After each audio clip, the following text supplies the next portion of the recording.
살해와 시신유기, 마약 소지 혐의를 받고 있는 강 씨와 아내에게 누구보다 다정한 남편이었다는 강 씨. 우린 강 씨에 대해 아는 사람을 좀 더 찾아보기로 했습니다. 그런데 우린 취재 도중 강 씨의 또 다른 과거 이력을 발견할 수 있었습니다. 강 씨가 대전에 있는 한 대학교에 침입해 절도를 하려고 한 혐의로 징역 6개월, 집행유예 2년의 처벌을 받았던 적이 있었던 겁니다. 수소문 끝에 당시 강 씨 사건의 목격자를 어렵게 만날 수 있었습니다. 살은 많이 쪘어요. 제가 기억하는 것보다는. 12년 전의 일이지만 강 씨의 모습을 정확히 기억하고 있다는 세범 씨. 당시 그녀는 대전에 있는 한 대학교 기숙사에서 생활하고 있었다고 합니다. 2011년 9월 25일 새벽 6시경 늦게까지 친구들과 시간을 보냈던 세범 씨는 기숙사로 복귀했다고 합니다. 평소와 다름없이 친구들이 자고 있는 기숙사 문을 열었다는 세범 씨.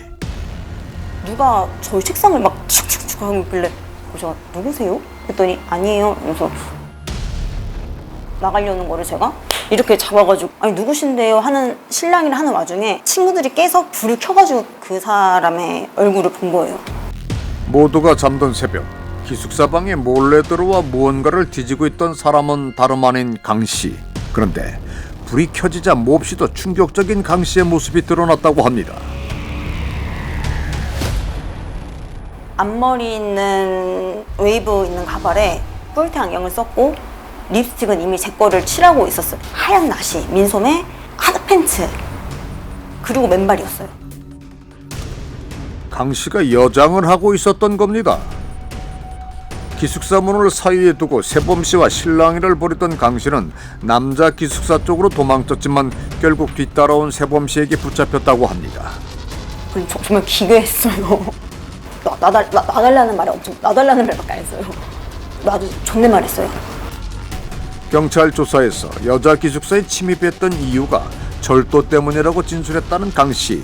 그의 말은 사실이었을까? 사건 직후 세범 씨 기숙사 방에서는 수상한 물건이 발견됐다고 합니다.